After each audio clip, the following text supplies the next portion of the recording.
Hey folks, welcome back to Lonely Horde Guitars. Over the last few weeks I've done a handful of videos about bridges for acoustic guitars. So here is sort of the style that I do. And first thing we did was we talked about a plumb bridge and how it, matched the color or didn't match the color for this particular guitar, which is almost ready for string up. And then there was a little poll about, did you like the ebony or the maple or the walnut? And you folks chose ebony. This one needs a little bit more sanding before it's ready for finishing. But I got a question actually about how do I get from here to here? So that's what today's video is going to be about. How do I take a blank, make it into a bridge? And of course, your bridge design is going to be different. So following these steps exactly is not going to be particularly useful. But what it might do is give you some ideas of what sorts of things you need to think about when you're shaping stuff like this, and maybe some of the tools and techniques might be something that you find useful. So let's get to it. Okay, let's do a brief pass through all the jigs and templates that I use. So first, this is going to be used to find my tuner peg holes. Actually, this blank is a little oversized still right now, which you'll see but ultimately I cut them to 1.5 by 6. So I tape this guy on here, go over to the drill press, and then drill my holes. The other template I use, this is sort of our basic shape outline. And then this is used with like a bowl style router bit to get this curve. But now I don't want to hog out all that kind of material using that router bit. It's going to very easily grab it and chew it up, or you're going to dull your bit just eating up all that much material. So I have other jigs. This one's probably the easiest one to imagine it on. This is what we use on the bandsaw to cut out the bulk of material. So basically I take the bandsaw blade to about here and then chop out that corner. So then I only have just a little bit here that needs to be done on the router table. And finally, to get our radius, I use this jig. So it's adjustable, can slide back and forth. I did a video on how to do like radiusing of bracing and how to build that kind of jig. This is essentially the same thing, just a little bit taller.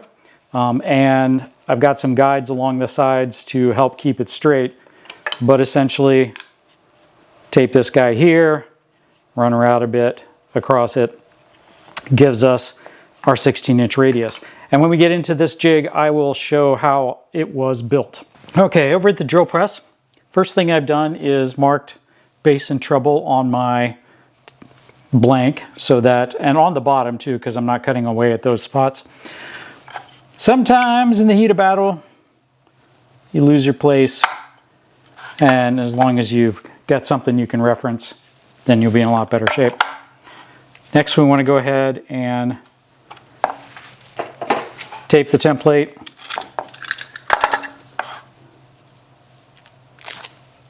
Don't tape over the holes, because that will just gummy up your drill bit.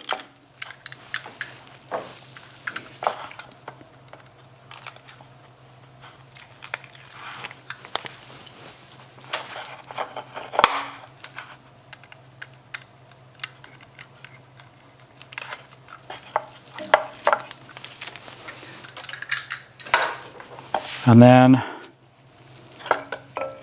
line this, double check. Yep, still bass and treble.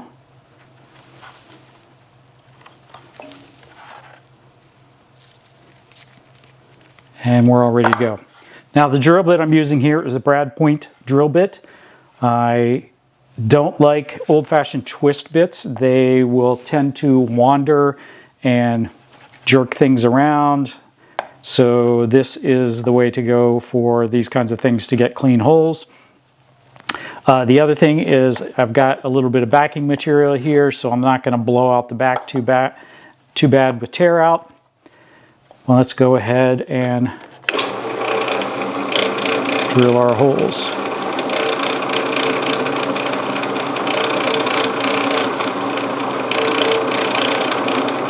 Pull it up every now and then just to make sure you're getting the material out.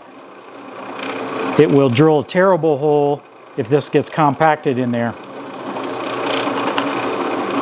Though there is some forgiveness here because we're actually going to bore those out bigger later. And then we've got a little bit of tear out, but not much. This is a softer material, so it doesn't do as well. So I'll keep going with those off camera, and I'll show you when we're done. All our holes are drilled now. Got a little bit of, there's a little bit of tear out here, but not too bad. Ooh, actually looks like I did not go all the way through that guy.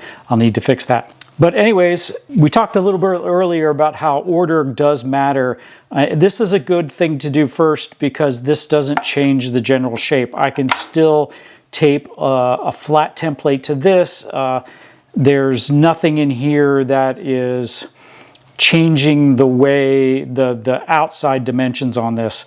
But if I were to try and do this last and I had that curved top, it might be harder to, if I came in from behind, then it would be harder to keep things level. If I came in from the top, then my template is not going to sit flat on there. So this is a good thing to do first while everything is still square. The next thing we're doing is we're going to use the 2 jigs to cut out the bulk of where it's got sort of that bowl profile.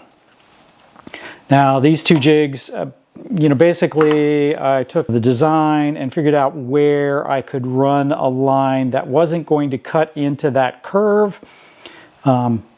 Gave me a little bit of buffer too. I don't want to, go a little bit too far and then mess it up. And then I will chop that out so that we can use just a little bit of work on the router table. Now the other thing I did before taping this on here is I just ran a sander or sanding block over it to pick off the strandy stuff so it would tape flat. Notice on my templates, I again have marked bass and treble, so I know exactly where I need to be. I don't have to think about it. I've got a stop block here. I don't have to measure anything. I'm just going to run this through here. I have a line over on this side of the template, shows me where to stop. And let's go ahead and do that.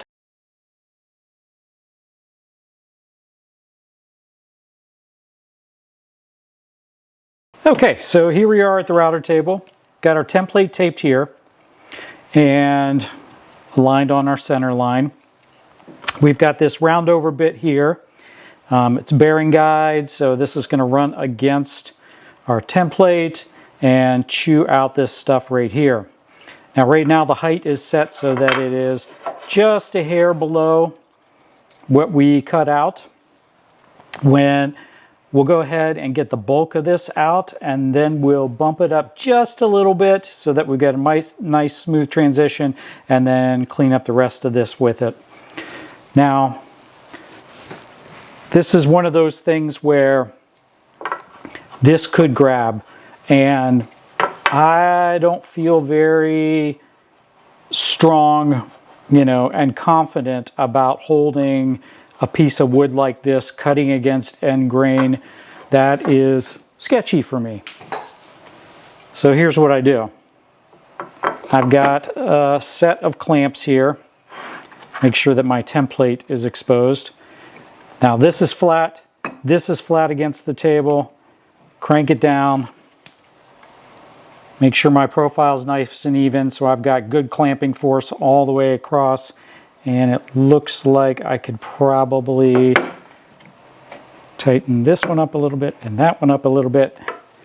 And that's a little bit better. So now I've got all this leverage to help me keep control for this router bit. So let's go ahead and make this cut.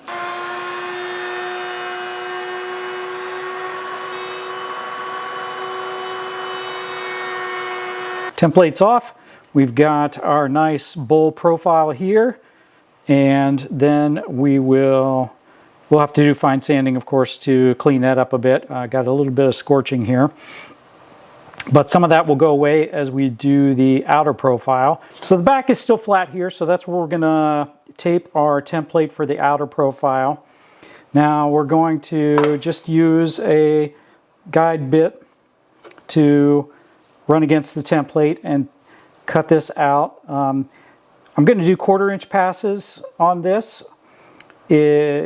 For some woods, if I was doing end grain, I would probably drop down to an 1/8 inch pass, but this stuff is not very terry. You're not going against the end grain, which is going to chip out or grab very easily, and sort of the cuts we're going to make are almost exactly in line with the grain, so this shouldn't be very tough to do the cuts on.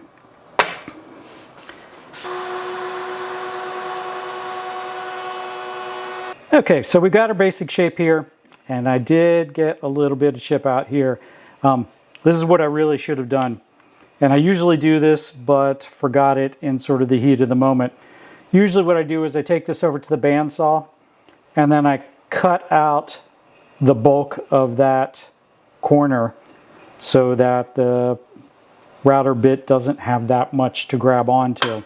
I was trying to go downhill, which is the appropriate thing to do here, and unfortunately it caught and ripped. I think this is probably savable. I think I can probably save that, give it a little bit more contour, and it'll be just fine to be used as a bridge. But mistakes were made. All right, so now we've got this set up here that we can do our radius. And as I mentioned earlier, this is just a variation of a jig that I talked about in a previous video. I will link that in the description and somewhere on the screen, where basically the bit runs against here and we can work our way up until we get a nice radius. So, but how did I get this nice curve? So we'll talk about this jig. So this jig I originally built to build other jigs. What it basically does is let me build the radius to doing my fretboard sled.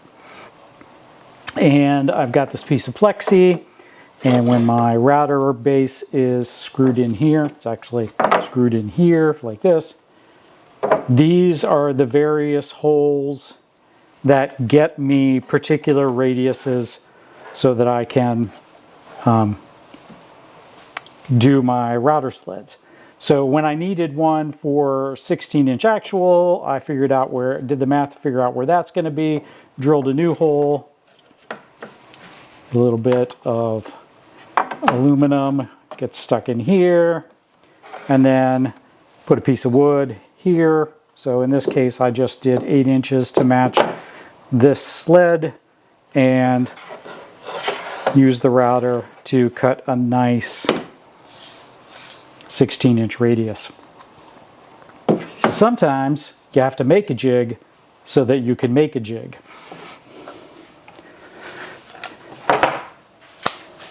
So let's get started on this. This again, we'll do 1/4 inch at a time. This guy is too tall, so we'll go ahead and switch that out and then get started.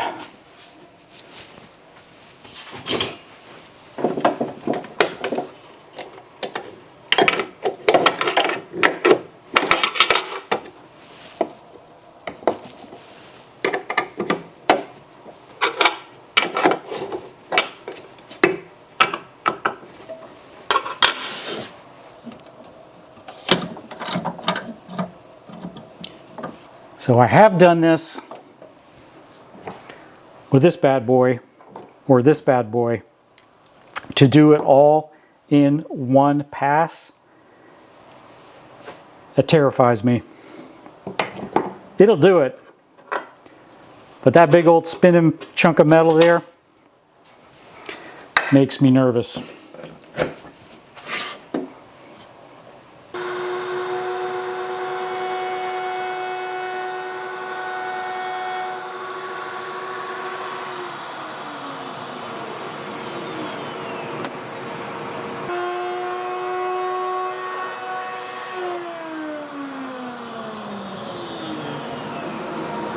Now here is our roughly shaped bridge. Now this guy's actually quite a bit higher than I would normally do. I will, when it actually ends up going on a guitar, I will set the height so that basically if I run a straight edge along the fretboard or along the top of the frets, it just barely clears the top of the bridge. This guy is probably about 1/8 of an inch too higher than he really needs to be. The only other thing that I will do, and this I discussed in the short a little while back, which I'll link, is that when it comes time to mating it to the guitar surface, I'll put a bit of sticky back sanding paper on here and then sand the back of it until it is flush. So right now this is flat, but this guitar top is a 25-foot radius top. So what you really want to do is sand this so this curve matches this curve. And when I glue down, I'm not actually shifting the top in any way, shape, or form. It's conforming to the top, reinforcing the top, and making it stick with the appropriate shape. So if this is the kind of content you like, please like and subscribe. If you've got suggestions, comments, better ways of doing this, let me know down in the comments. And I'll see you at the next one.